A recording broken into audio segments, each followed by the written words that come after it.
All right. So questions for today, the home front. We had two of them. Let's go over this one first, I guess. All right, so document, this is two, I guess. Document one here. Yeah, right. Okay, document one, the home front, Rosie the Riveter's on there. Number one, why was there a sharp increase of women in the workforce in 1945? What do we have here? Jeffrey, go ahead, sir. The men went to war and the youth somewhat fell in their jobs to make manufactured goods for the war effort. Yeah, good job. Good job. All right. So as the men were going to the war, we need someone to fill their spots in the industries, which America's going through the Depression. So not many people were working at this time, but for the most part, women had to step up, get involved, help make some of these war armaments and supplies while the men were going over to fight. And great propaganda piece here. Rosie the Riveter. Yeah, right up here. What the heck? Why isn't this scrolling? There it is. Rosie the Riveter. That propaganda piece is probably one of the most famous, maybe behind We Want You, right? Uncle Sam. I don't know if you saw the news yesterday. Mr. Rupp did that, right? Mr. Rupp. Oh, man, for his TSM. Okay. Two, what types of jobs did women have during World War II? Pornster, what do we got, man? They sell parachutes and they package canned goods to send across the troops. Yeah, good job. Packaging canned goods, parachutes, creation of different types of uniforms, bags, you name it. Okay, and also, I mean, eventually, we talked about it.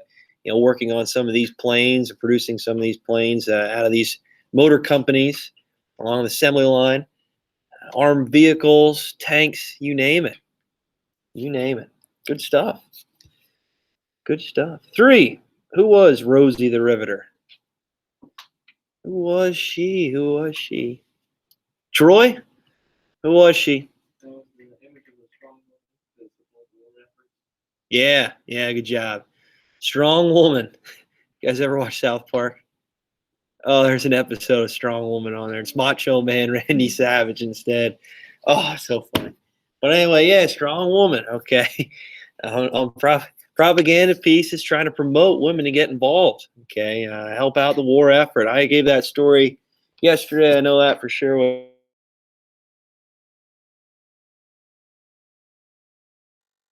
Where she did that. And it's interesting stuff. So maybe ask around. I'm sure Mr. Henninger knows where these locations are at here in Eville and how we helped out the war effort in our local areas. Cool stuff. Four, looking at the picture above, describe what type of woman Rosie the Riveter seems to be. Strong woman. Strong woman, right? Yeah, okay. So she's flexing. She looks kind of PO'd a little bit. She's PO'd at Japan, I guess, for dropping that surprise attack on us here at Pearl Harbor, if I had to guess. But determined, disciplined, ready to get involved here with this war effort, creating all these goods and killing machines, right? Five, in your own words, describe the image that the song lyrics paint about Rosie the Riveter. Oh, this song. What do we have about the song? Kira, what do you have about the song?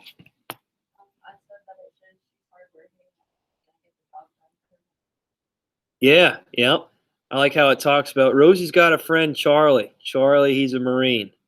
Rosie is protecting Charlie, working overtime on the Riveter machine. Wow, that's pretty cool. Dropping fat beat there, huh? Warren, you want to do that while I sing it? All right. Hit it up. Let's go. No, I'm just kidding. Okay, good job. Rosie the Riveter. Important. Make sure you guys remember that. Make sure you remember it. Was it one specific person? No. This was supposed to be reaching out to all women and trying to promote that during war. Good. All right. Document 2 here. Looks like Adolf has his pants down. Oh, boy. Don't look at that. Not a pretty sight. Oh, Kiara. No. Jeez. Number 1, what was the WPB? What do we have for this one here? Troy, go ahead. War Production Board. Yeah, the War Production Board. And what was that? Go ahead, Troy. It was a group designed to encourage the industry to make more tanks and weapons. Yeah, Good job. Good job. So at the end of World War One, we know through the 1920s, we were creating peacetime products, right? That's going to change real quick. Depression, a lot of these factories shut down. But in this time here, War Production Board was advising many of these businesses and these industries, factories, to start producing products for war and supplies. Good, good, good. 2, what was its purpose? We already talked about it. Okay. 3, how did the WPB encourage workers to produce more goods? How'd they do that? How'd they do that? What we got here for this one? Jeffrey? Made a lot of signs, lots of propaganda, and pretty much fed it through the media. Yeah, good job. So propaganda pieces, huge, huge thing. Media, right, constantly. Radio broadcast during that time. Obviously, posters, newspaper articles, magazines, all over the place. Good. All right, down here at the bottom. What is the system of rationing? Document 3 here. What do we have? Griffin, what do you got?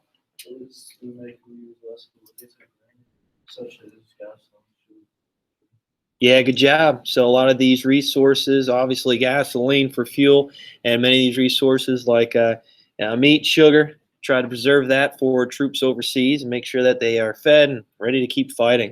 And here's some propaganda pieces I think are interesting, showing about, oh, don't waste. Food is a weapon. Don't waste it, right? That's pretty cool. It's pretty unique stuff.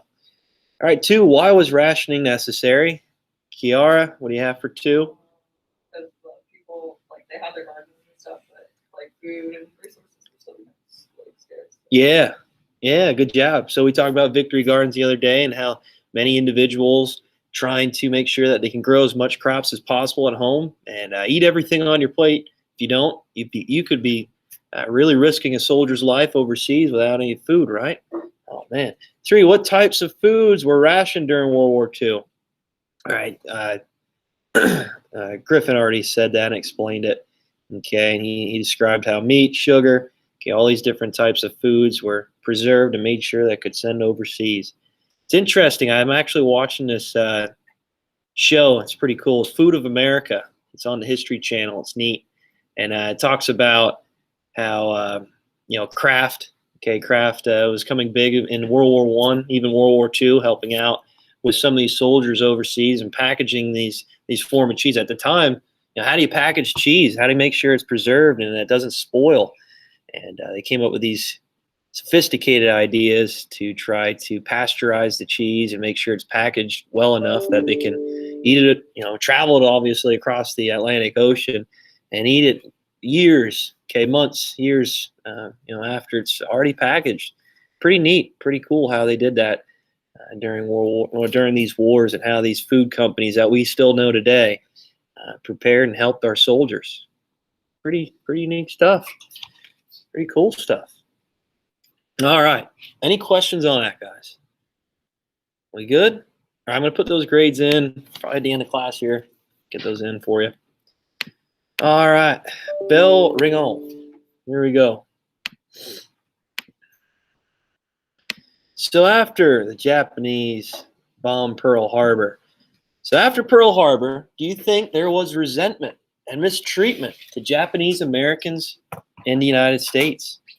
So just everyday life, how do you think these people were treated? Do you think the government did something to these people to make sure that there would never be a surprise attack again in the United States? You can give your opinion on that.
Yeah.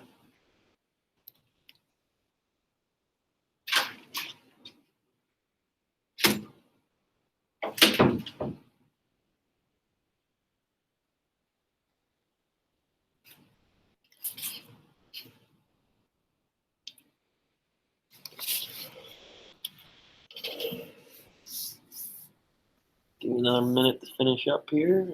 Won't be long.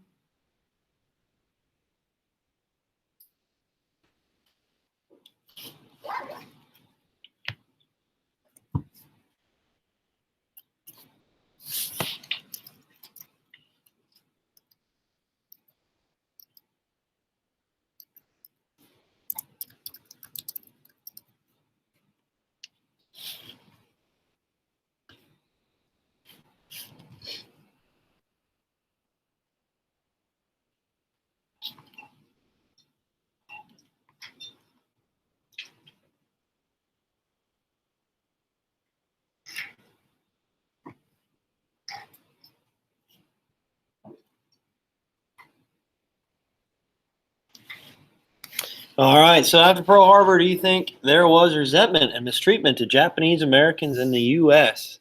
What do we have here, Troy? Go ahead. Yeah. Yeah. All right. Why? Yeah. Yeah. Good job. So today we're going to talk about Japanese internment camps and really a dark side in American history. And it was unfortunate. And it was a thing that obviously isn't looked at as a high note whatsoever. It kind of goes against what America's really all about. But I not trying to justify it or anything, but after Pearl Harbor, it's like, oh, could the next surprise attack happen in a major city inside the borders of the United States? There's this constant fear.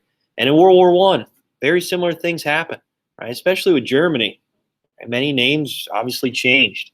Okay, sauerkraut, name Liberty cabbage, all these different names that explained, and many of these people rounded up from their homes, placed in jail, even some of them even killed. Neighbors turning on each other just because they maybe have German ancestry. Now, moving on, that didn't change really one bit. Same thing was happening in America for German people, and especially now with Japanese citizens. Okay, rounding these people up and even placing them in camps to make sure that they don't try to start a rebellion or a riot in the U.S. And there was a constant fear that the next attack could happen inside the borders of the U.S. And it was a like I mentioned, a terrible time in the United States. All right, so that being said, move on to vocab terms. Vocab. We got 4 of them here. 4 terms.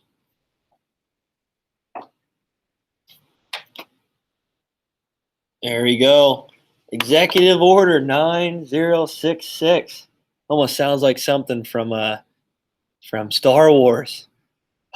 Order 66. Get all the Jedi. Darth Vader, get them. War Relocation Authority. Oh my gosh. Japanese internment camps. Ex parte endo. There you go. There you go. Those are the terms for today. I'm going to look up quick pictures here.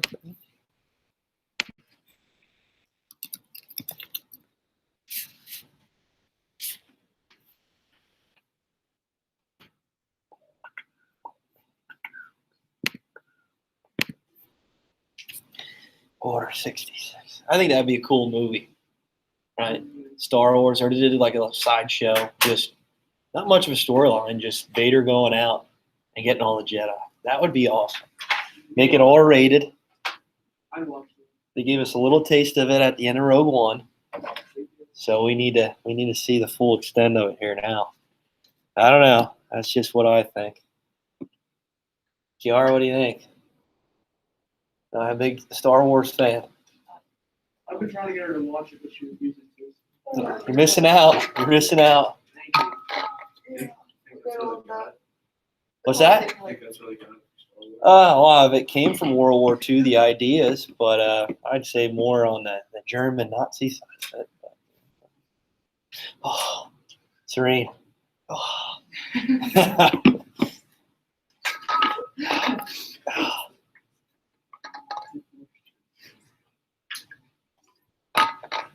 Do that to my cat.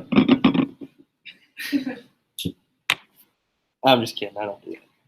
No, you never told us your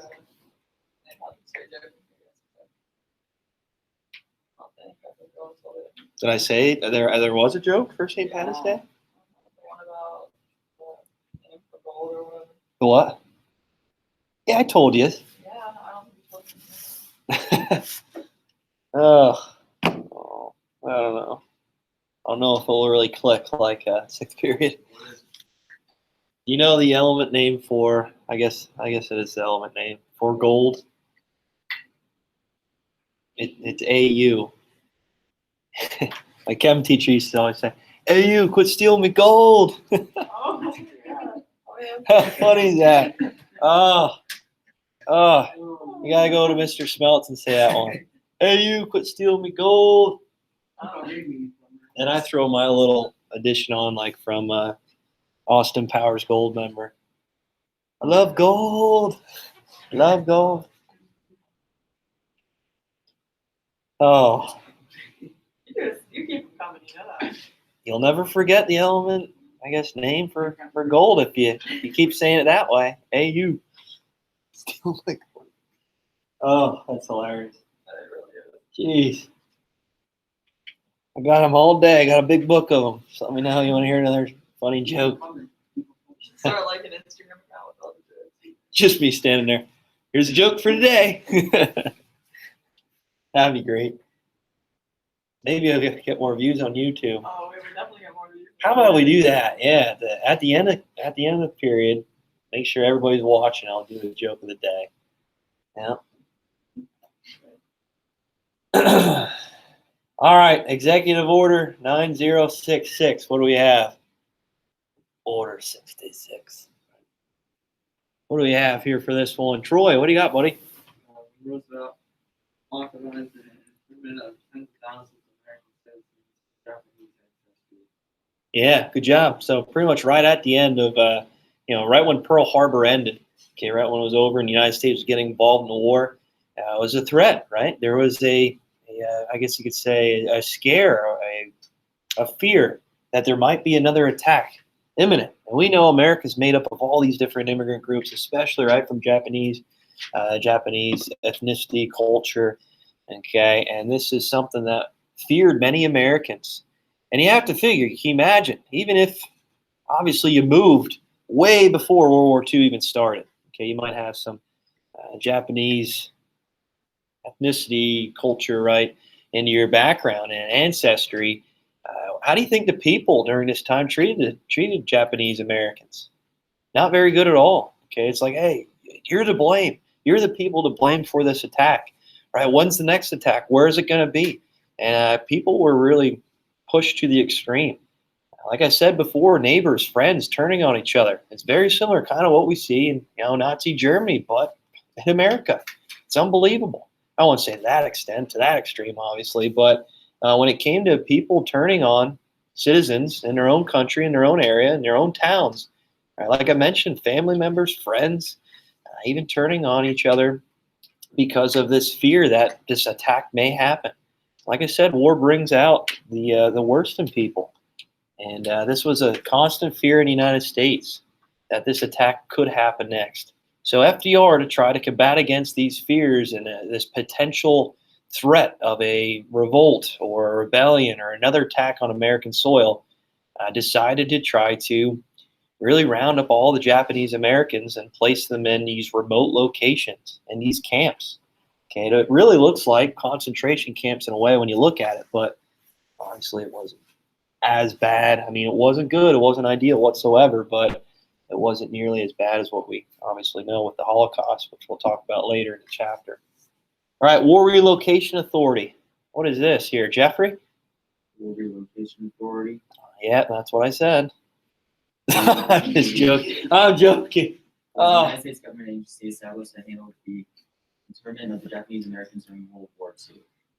Yeah, okay, good. So this is really the authority, the officials gathering these people up, these Japanese Americans, and forcing them to these remote locations where they'll be shipped to almost like a camp.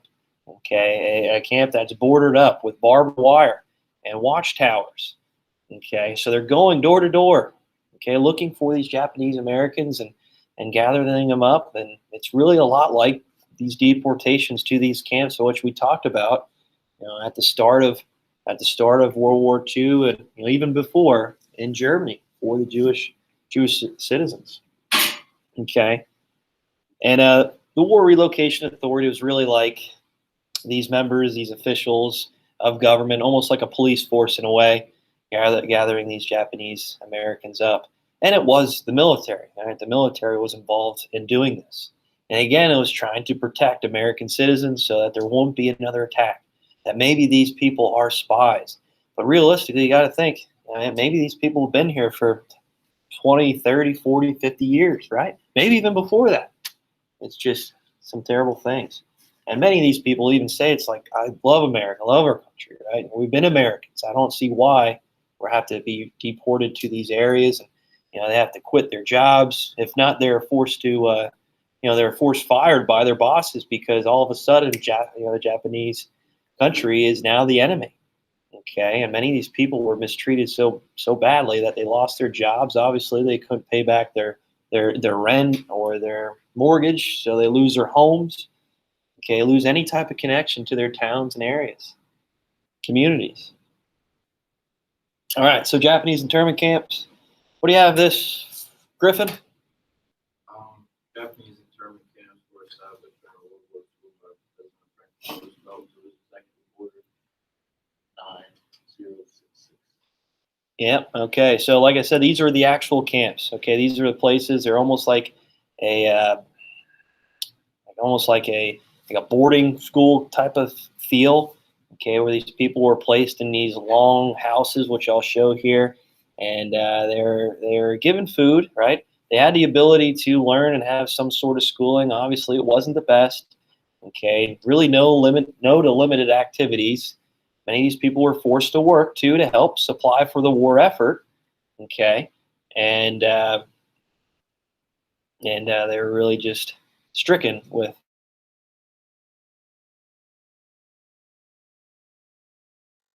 camps right around these homes, make sure that these people could not escape and leave. And they're located all throughout the West, right? These remote locations, okay, in the South even as well. And that's where they're deportated to, these camps. All right, so last one here, ex parte endo. What do you have here for this? Gracie, what do you got? Under determined that a citizen could not be imprisoned if the government was unable to prove citizenship. Yeah, all right, good job. So again, these camps really were, in a way, a failure, okay? These camps really didn't, I understand the paranoia that the government had, but many of these people weren't spies. Many of these people weren't trying to destroy America from the inside. And this was the final act that kind of ended these deportation camps. But does it really end? Does psychologically, socially, does it end for these people? No, they have to live the rest of their life really just being pushed aside and not treated equal. Many of these people didn't have a job. And after this, when this was signed, they're given only $25. $25 for, it started right around 1941 and in 1945. Here's $25. We're sorry. We'll give you a train ticket back to your home. Hopefully your house is still there. Obviously, probably not because they weren't paying the apartment. They weren't paying the mortgage. So when they get back home, their home's gone. Someone else is living in it. They lose their job, obviously, because they weren't there to work it, right? And these people were, in a way, divided amongst the country, segregated in a way, okay? And it was just a terrible time in American history. Like I said, it's a dark, dark chapter for sure. And 25 bucks. Oh, here's 25 bucks. We're sorry. It's the only thing we can really do. And that $25 is right around like $350 in today's money. All right, that doesn't even pay the rent, right? That's like maybe, especially if you have a large family, 1 week of groceries, I guess. Because groceries are expensive. Holy cow. Now, since gas prices are rising, oh my gosh, it's like one trip to the gas station, right, Forney? Oh, man. All right, so there you go. Those are the terms for today. Make sure you guys remember. Here's some pictures real quick of these internment camps. And I'll play a video afterwards, which kind of explains a little bit more in detail and an inspirational story, I guess you could say, as well with this. All right, so here's kind of what it would look like. Here's the homes that these people lived in, jam-packed together, obviously not too sanitary, all right? In a room like this, they'd probably have 10 to 15 people living, right, in there, and disease would spread, sickness would spread pretty quick, okay? And like I said, it's a very terrible time. Like I mentioned, out remote locations out in the country, so if they somehow got out, they could capture them. There's nowhere to go, real easy. So here's some examples of the homes as well. It's located there. Here's another picture. Like I said, it very much looks like what was going on in Germany with these concentration camps. Okay. I already looked at that one. So here's the authority, like I said before, gathering these people up and deporting them to these detention centers. It's internment camps. Right? Almost like propaganda, explaining to the American citizens to report to the authority to make sure that every Japanese American is accounted for. Oh, here's a better picture, I guess you could say, of the internment camps. As you can see, terrible, terrible things here. These buildings weren't really conditioned too well either, especially out in the deserts. Like, you can only imagine how hot it would be in those makeshift homes. Cages, making sure that people don't escape and leave. Terrible, terrible time. And many of these acts weren't really signed, this compensation for these people, and really just the sorrow that the government gave back until the 80s. Ronald Reagan actually signed an act trying to make sure that these people are compensated, and that really just the government's sorrow for this event. Like I said, many of these people are long gone. Many of these people already passed away. They never got to see it. The children obviously maybe got to see it, but for the most part, these people really struggled to fit back into American society. Sad chapter, like I said, in American history. All right, so I'm going to play this video real quick. Explains a